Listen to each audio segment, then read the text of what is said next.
مصر عرض کر رہا ہوں کہ لکھو یہ سارے یزیدیوں کو حسین گھر سے نکل رہا ہے.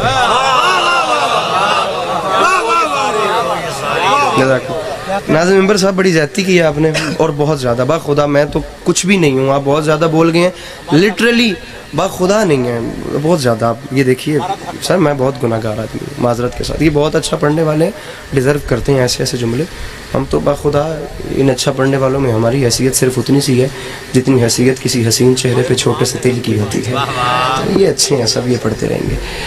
اجازت ہے نا میں نوکری شروع کر سکوں؟ ایک مصرع عرض کیا ہے کہ لکھو یہ سارے یزیدیوں کو حسین گھر سے نکل رہا ہے. کون کہہ رہا ہے، کسے کہہ رہا ہے، کب کہہ رہا ہے، کیا کہہ رہا ہے؟ پہلی بات مجلس کے ابتدا میں آپ کو کلیئر کرتا چلوں کہ آپ نے رئی برابر بھی علی عباس عسکری کو اس لسٹ میں ایڈ نہیں کرنا کہ کس نے بڑی پڑھی یا کس نے چھوٹی پڑھی. بالکل داد لینے کی نیت سے نہیں آیا. آپ نے مسکرا کے بھی دیکھ لیا تو خدا کی قسم میرا توشہ آخرت ہو جائے گا. آپ کا مسکرانا ہی سب سے بڑی بات ہے. جملہ علی عباس عسکری کا نہیں، چھٹے بادشاہ فرما گئے تھے کہ جن محفلوں میں ہمارا ذکر ہوتا ہے نا، وہاں ہم سننے والوں کی سانسوں میں شفا بھرتے ہیں. بس آپ سنیے میری نوکری. ہاں تکلیف تھوڑی سی دوں گا کہ نیاز زہرا ایسے دو قدم آگے آ جائیے. مولا آپ کو ہمیشہ سلامت رکھیں. بس یہ جگہ پر کر دیں جو جگہ خالی ہے.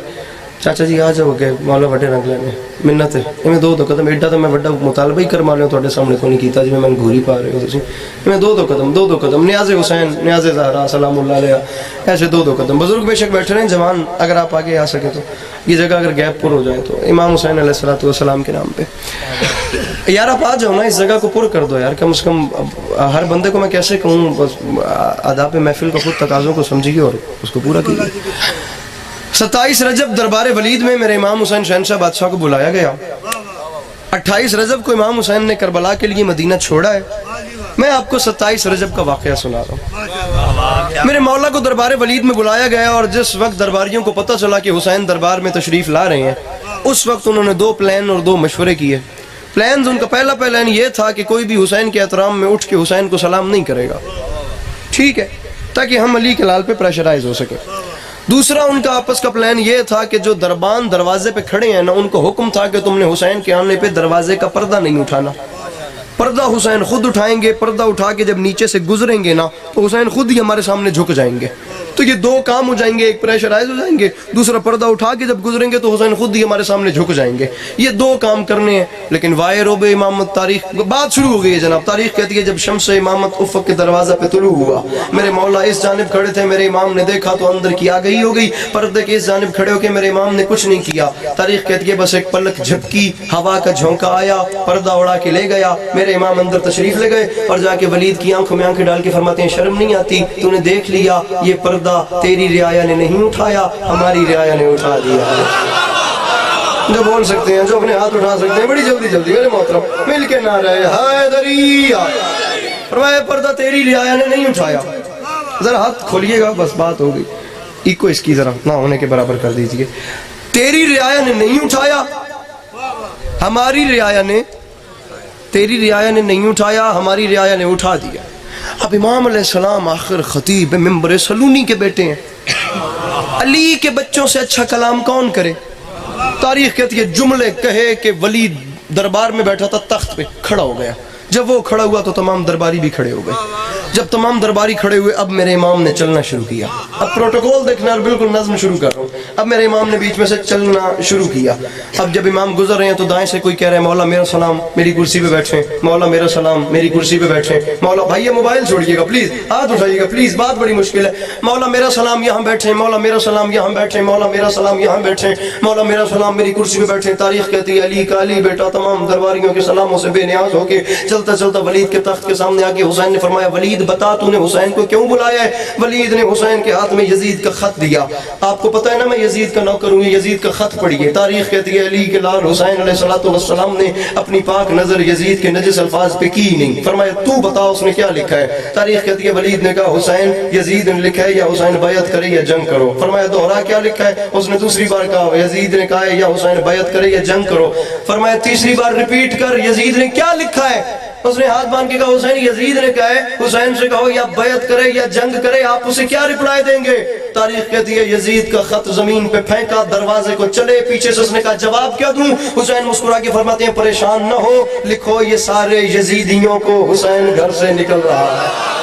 جو ہاتھ اٹھا سکتے ہیں میرے محترم اگر تو بات پسند آئے، فرمایا لکھو یہ سارے یزیدیوں کو حسین گھر سے نکل رہا ہے۔ سفر بہت لمبا ہے، بس چلیے گا میرے ساتھ۔ فرمایا لکھو یہ سارے یزیدیوں کو حسین گھر سے نکل رہا ہے، اسے لکھو کہ ہمارے حر کا ضمیر کروٹ بدل رہا ہے۔ فرمایا نئی صبح کا یقین لے کر ہر ایک غنچہ مچل رہا ہے، یزیدیت کا وجود اب سے ازل کی لعنت میں ڈھل رہا ہے۔ یہ جھولی پھیلا کے مانگ رہا ہوں جسے کروڑ فیصد یقین ہے کہ کربلا والے ترس کریں تو گھر کا چولہا جلتا ہے، وہ صرف ذہن کے دریچے کھولے۔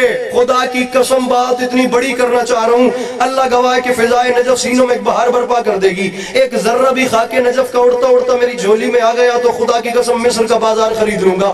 اللہ کرے میں جملہ سمجھا سکوں۔ حسین نے فرمایا اسے لکھو کہ ہمارے حر کا ضمیر کروٹ بدل رہا ہے، یزیدیت کا وجود اب سے ازل کی لعنت میں ڈھل رہا ہے۔ ولید یزید کو لکھ دے حسین کا اعلان ہے، اور یزید بنا رہے گا نشان عبرت، میں شکل ایسی بگاڑ دوں گا، وہ بات بیعت کی کر رہا ہے، میں اس کی نسلیں اجاڑ دوں۔ میرے محترم فرمایا وہ بات بیعت کی کر رہا ہے، وہ بات نہ فرمایا وہ بات بیعت کی کر رہا ہے، میں اس کی نسلیں۔ حسین نے فرمایا لکھو یہ سارے یزیدیوں کو۔ کسی ایک یزید سے میرے مولا نے بات ہی نہیں کی ہے۔ رکھیں علماء کے سروں پہ قرآن اور تاریخ کھول کے دیکھیں میرے مولا کا ایجنڈا یا پالیسی کیا تھی۔ لا یبایو مثلی مثلا، مجھ جیسا اس جیسے کی بیعت نہیں کرے گا۔ اس میں حسین اور یزید دو بندوں کی قید ہے ہی نہیں۔ فرمایا جو مجھ جیسا ہے وہ ہر اس جیسے کی۔ میرے سامنے شیعہ بھائی بھی بیٹھے ہیں، میرے سامنے اہل سنت بھائی بھی تشریف فرما، بلکہ میں جناب کلیجہ کھول کے اہل سنت بھائیوں کو ویلکم کرتا ہوں کہ آپ مجلس حسین میں تشریف لائے ہیں۔ Most welcome. در حسین پہ ملتے ہیں ہر مزاج کے لوگ، یہ دوستی کا وسیلہ ہے دشمنی کا نہیں۔ گزارش میری، اور یہ بندوں ہاتھوں کی لاج رکھیے گا، معذرت کے ساتھ تمام ذاکرین مجھ سے اچھے ہیں، لیکن کچھ ذاکرین ایسے ہیں جنہیں آپ سنتے ہیں۔ میں حقیر مسکین آپ کا نالین بردار وہ ذاکر ہوں جسے صرف آپ نہیں سنتے، جسے پتہ نہیں کہاں سنا جا رہا ہوتا ہے۔ یہ میں کیمروں کی موجودگی میں کہہ رہا ہوں جہاں تک میری آواز جا رہی۔ جو شیعہ ہے وہ شیعہ رہے، جو سنی ہے وہ سنی رہے۔ کوئی ضرورت نہیں ہے اہل سنت بھائیوں کو شیعہ ہونے کی، کوئی ضرورت نہیں شیعوں کو اہل سنت ہونے کی، اپنی اپنی جگہ شیعہ ہو تو شیعہ رہو، یہ بندے ہاتھوں کی لاج رکھنا، سنی ہو تو سنی رہو، بس رسول کی امت ایک ہو کے حسینی بن جاؤ۔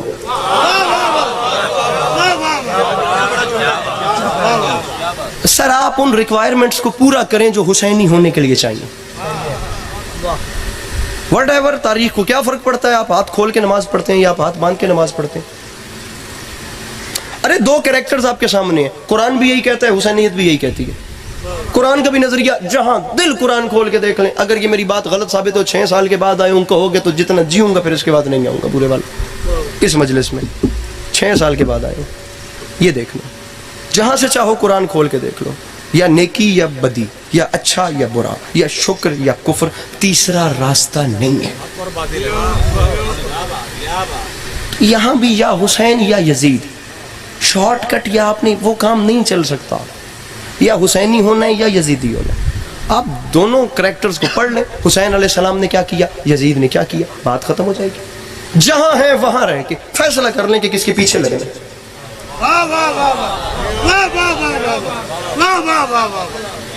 جہاں ہے وہاں رہیے۔ اب تو خدا کی قسم جب سے گوگل آیا کتاب ڈھونڈنے کی قید ہی ختم ہو گئی ہے۔ آپ لاکھوں جنگیں آج تک دنیا میں ہوئی ہیں بورا والا والو، کربلا کی جنگ اتنا ہائی لائٹ کیوں ہوئی ہے؟ کبھی اس بات کو بیٹھ کے سوچا ہے؟ مسئلہ یہ ہے، المیہ یہ ہے، ٹریجڈی یہ تھی کہ کربلا کی جنگ میں دونوں جانب مسلمان تھے، وہاں بھی مسلمان تھے یہاں بھی مسلمان تھے، نماز وہ بھی پڑھتے تھے نماز یہ بھی پڑھتے تھے، اتنا پیچیدہ مسئلہ تھا۔ اب دیکھنا یہ ہے کہ جو ایجنڈا سرکار رسالت امام صلی اللہ علیہ وآلہ وسلم کا تھا، اس پالیسی کے اوپر، اس نظریے کے اوپر چل کون رہا تھا، حسین یا یزید؟ صرف اتنا دیکھیے، حسین اس راہ پہ چل رہے ہیں یا یزید اس راہ پہ چل رہا ہے؟ یہی تو وجہ تھی، ورنہ ہاتھ پہ ہاتھ رکھنا کون سا مشکل کام تھا؟ یہ ہاتھ ہے، اس پہ ہاتھ رکھنا بیعت کون سا مشکل کام تھا؟ خدا کی قسم زمانے نے یہی تو نہیں سمجھا کہ وہ صرف بیعت نہیں تھی۔ کبھی آپ وہ پرچہ پڑھیں نا جس پہ یزید نے اسلام کی نئی شرائط لکھ کر بھیجی تھی، تو خدا کی قسم آپ کے رونگٹے کھڑے ہو جائیں۔ اب ممبر کی تہذیب گوارا ہی نہیں کرتی کہ میں وہ لفظ بولوں جو اسلام میں اس نے چینجنگز کی تھیں۔ کتنا چھپا کے پڑھوں، مجھے عزت حسین کی قسم ہے، یہ جو آج پردے میں مائیں بہنیں اپنے مان سے اور اپنے سکون سے بیٹھی ہیں نا، میرا باپ میرے ساتھ آیا ہے، میرا بھائی میرے ساتھ آیا ہے، ان کا یہ جو اطمینان ہے نا، یہ حسین کا احسان ہے۔ وہ ذاکر اور ہوں گے جو داد کے لیے مرتے ہوں گے، سوری ٹو سے، میرا داد ٹارگٹ ہی نہیں ہے۔ یہ دیکھیے، یہ بندے ہاتھوں کی لاج رکھیے، آپ جہاں ہیں آپ وہاں رہیے۔ آپ صرف اتنا دیکھیے کہ حسین علیہ السلام نے کیا کیا اور یزید نے کیا کیا۔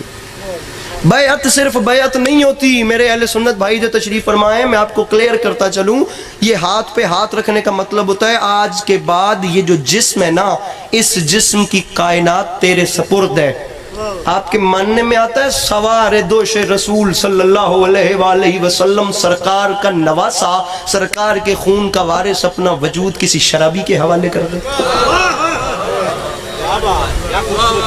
او میرے سامعین، او میرے سامعین، ارے کربلا کے ایجنڈے کو سمجھیے کہ آخر کربلا تھی۔ ضم ہو جائیں، گول دیں اپنے آپ کو، خدا کی قسم۔ یہ شیعہ، میں کہتا ہوں 2022 میں اس سے سٹوپڈ آدمی ہی نہیں ہے جو جگہ جگہ پہ بیٹھ کے شیعہ سنی کی بحث کروائے۔ یہ تو بحث ہے ہی نہیں، یہ تو مسئلہ ہے ہی نہیں۔ نظریہ لے کر چلیں کہ حسین کا نظریہ کیا تھا، اور نظریہ دیکھیں کہ اس کا نظریہ کیا تھا، آپ کے سامنے بات کھل کر آ جائے گی۔ بیعت صرف بیعت، حیدر رضوی بھائی اس مجلس سے کتنی بار خطاب کرتے رہے، مالک درجات مزید بلند فرمائیں، جوار رحمت میں اعلیٰ مقام نصیب ہو۔ ان کے 4 مصرے مجھے یاد آ گئے، شاید میں کہیں سے بھولوں ورنہ کوشش کروں گا کہ ٹھیک پڑھوں۔ خدا کی قسم لاک کر گئے ہر چیز کو نا، ایسے تالا لگا کے کہ اس سے اوپر بات ہو ہی نہیں سکتی۔ بات آخری بندے تک ہے، پہلے میرے محترم سے لے کے آخری بندے تک، داد نہیں دینی، اسے لے کر ساتھ جانا ہے۔ جہاں جاؤ گے، جہاں یاد آئے گی، دعا مجھے کر دینا، داد قبلہ حیدر رضوی صاحب کے کھاتے میں جائے گی۔ وہ فرما گئے تھے میری حیات میں ہر وقت چین رہتا ہے، میں دین حق پہ ہوں وہ مجھ پہ دین رہتا ہے، اور یزید مجھ سے بھی بیعت طلب نہیں کرتا، اسے پتا ہے کہ مجھ میں حسین رہتا ہے۔ گزارش آپ کو میری سمجھ آ رہی ہے؟ یزید مجھ سے بھی بیعت طلب نہیں کرتا، اسے پتا ہے کہ مجھ میں بیعت ہو ہی نہیں۔ یہی تو میرے مولا نے آج سے 1400 سال پہلے کہا تھا سامعین گرامی، میرے امام علیہ السلام نے یہی تو 1400 سال پہلے۔ اب مسئلہ کیا ہے؟ مسئلہ یہ ہے کہ ہم امام حسین علیہ السلام کو تو مان رہے ہیں، ہم مولا کی نہیں مان رہے۔ کن کن چیزوں کو لے کر مولا نے یزید کی مخالفت کی تھی، ہم وہ چیزیں بھول گئے ہیں۔ مجلس میں آنا اور مجلس سے اٹھ کے چلے جانا مقصد نہیں ہے، معذرت کے ساتھ۔ یہ جو آپ داد دیتے ہیں نا، یہ یہیں رہ جاتی ہے، کوئی ذاکر اپنے ساتھ سمیٹ کے نہیں لے جاتا۔ وہ زمانے پیچھے رہ گئے جب داد بڑی لینا کو بڑی بات تھی، اب ہر کوئی داد بڑی لے رہا ہے۔ اب بات قیمتی کرے ممبر پر آ کے، جو چیز ممبر پہ ضروری ہے۔ گزارش آپ میری سمجھ رہے ہیں نا وقار صاحب؟ بات غلط کہوں تو آپ مجھے روکنے کا حق رکھتے ہیں۔ گزارش کو سمجھیے کہ امام حسین علیہ السلام کہتے کیا تھے، ان باتوں کو میں یہی تو کہہ رہا ہوں کہ ضم کر دیں خود کو کربلا میں۔ خدا کی قسم کربلا سے بڑا پلیٹ فارم آپ کو ملنا ہی نہیں ہے۔ ایک ایک عنصر، ایک ایک جگہ سے آپ کو ایسی ایسی انسانیت کی بے مثال خدا کی قسم کہانی ملے گی۔ میں ہر جگہ پہ جا کے اتحاد اور اتفاق کی باتیں اس لیے کر رہا ہوں، صاحبان ممبر کے سامنے بھی گزارش کروں گا کہ جو باہر سے آئے اس کو سینے سے لگائیے، تاکہ اسے پتہ چلے کہ حسین کون تھے، حسین کیا تھے، حسین نے انسانیت کے لیے کیا کیا۔ غلط نظریہ ہے کہ حسین صرف شیعوں کے ہیں۔ ارے حسین شیعوں کے نہیں ہیں، شیعہ حسین کے ہیں۔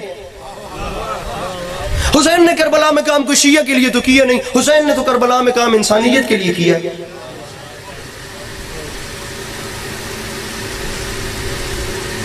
جو باہر سے آئے اس کو سینے سے لگائیے, اس کو پتہ چلے کہ ہم نے کن کو مانا ہے. میں تو ممبر پہ گزارش کر رہا ہوں کہ تھپڑ کے بدلے تھپڑ ہر کوئی مار لیتا ہے, کبھی کسی گالی دینے والے کو دعا دے کے بھی دیکھ لیں.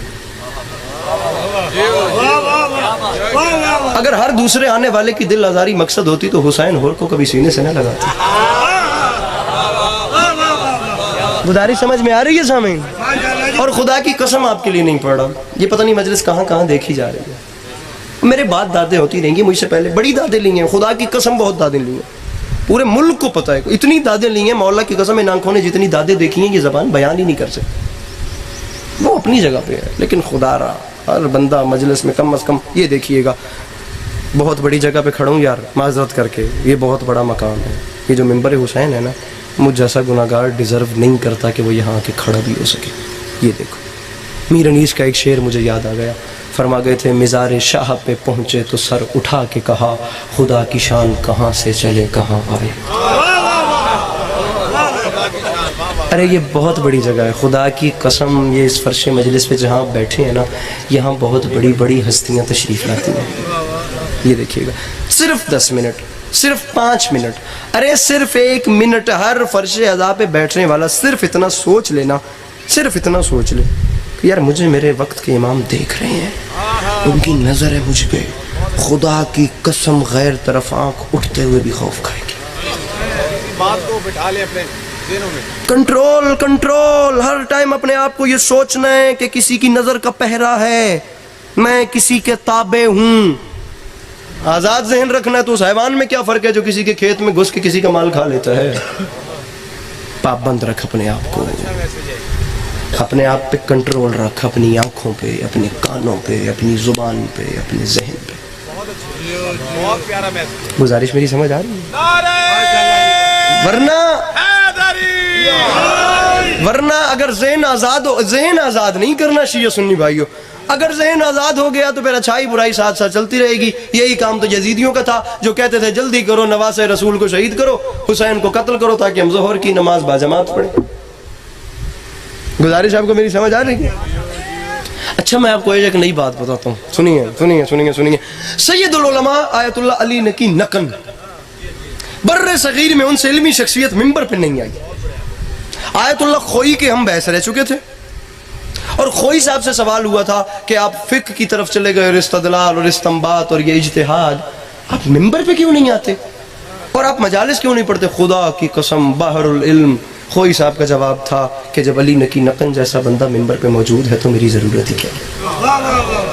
اتنی بڑی پرسنالٹی تھی خدا کی, اتنی بڑی شخصیت ہے جن کا نام تھا علی نقی نقن. ایک نظریے کو لے کر چلے, ایک نقطے کو لے کر چلے. فرماتے ہیں سوال ہوتا ہے کہ امام حسین علیہ السلام کو کربلا میں ظاہراً تو مار دیا گیا. دنیا کہتی ہے جی ظاہراً ہم نے حسین کو ہرا دیا, لیکن بعد میں پتہ چلا کہ یہ معجزہ ایسا تھا کہ نسلوں پہ حسین نے فتح کر لیا. نقن صاحب فرماتے تھے مجھے ظاہراً شکست ماننے سے بھی انکار ہے. ارے توجہ, داد تو مانگ ہی نہیں رہا ہوں, مانگی توجہ رہا ہوں آپ سے. یہ بھائی کا سر اٹھائیے گا یار پلیز, سب کچھ بھول جانا, یہ بات ساتھ لے جانا پلیز. تم کہتے ہو حسین کو ظاہراً تو مار دیا, لیکن ویسے حسین باطنی طور پہ جیت گئے. نہ, ظاہراً شکست سے بھی انکار ہے. وجہ بتاؤں جو نقن صاحب نے بیان کی. نقن صاحب فرماتے ہیں چیلنج ہے پوری دنیا کو, دنیا کی کسی لغت میں ہارنے کا مطلب مر جانا نہیں ہوتا. ارے بورے والا کا شریف مجمع, ارے ذاکرین کی طرف غصے سے دیکھنے والے احباب, ارے میرے پچھلے ذاکرین بیچارے کھپ کھپ کے ٹر گئے تھے, تسی داد نہ دیتی کرما لو.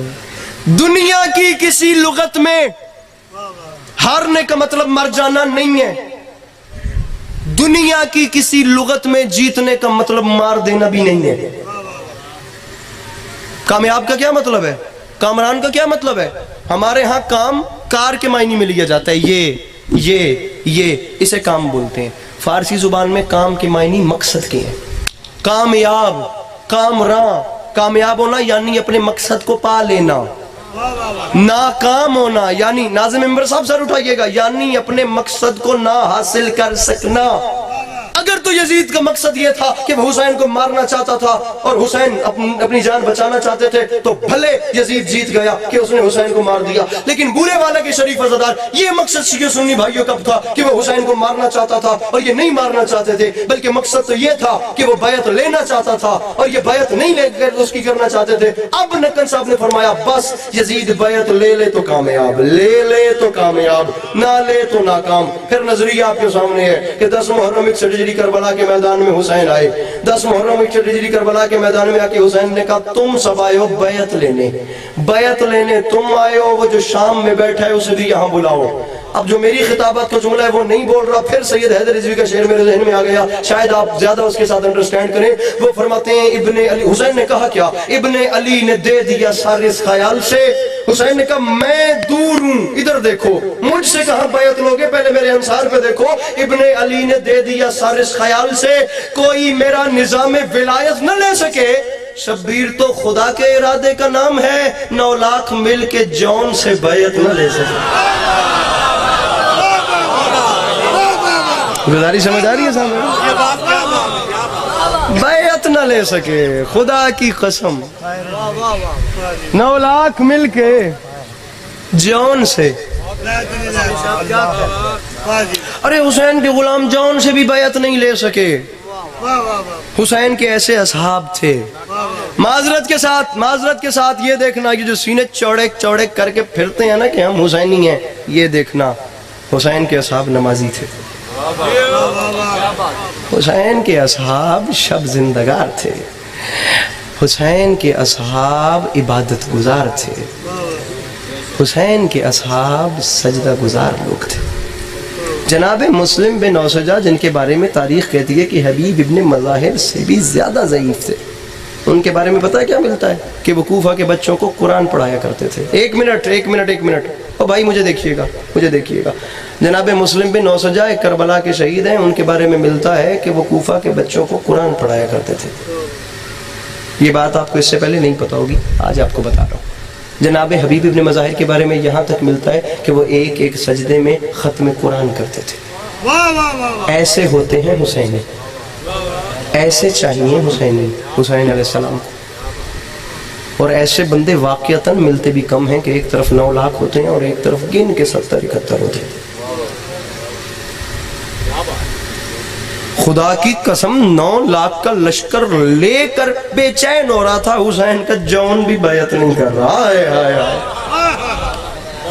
خدا کی قسم اتنا بے چین ہے، 9 لاکھ بندہ اس کے ساتھ ہے، تو یہ 70-72 بیعت نہ بھی کریں تو کیا فرق پڑتا ہے؟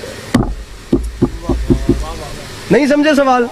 بھئی 9 لاکھ بندہ ساتھ ہے، 70 بیعت نہیں کر رہے تو نقصان کیا ہے؟ تو چھڑ 9 لاکھ سے تیرے نال ہے، ان سے ہی بیعت کیوں لینی ہے؟ اور سامعین کوئی نظریہ جو رکھ رہا ہوں وہ سمجھ رہے ہیں، ان سے ہی بیعت کیوں لینی ہے؟ مسئلہ یہ ہے کہ حسین اس دین کے وارث تھے جس دین پہ وہ اپنی مرضی سے حکمرانی کرنے چاہتے تھے۔ حسین کی سپورٹ لینا کوئی مذاق ہے؟ خدا کی قسم، دین اپنی مرضی سے نہیں چلانا، ویسے چلنا ہے جیسے دین کرے۔ آخری 6 مصرے پڑھ کے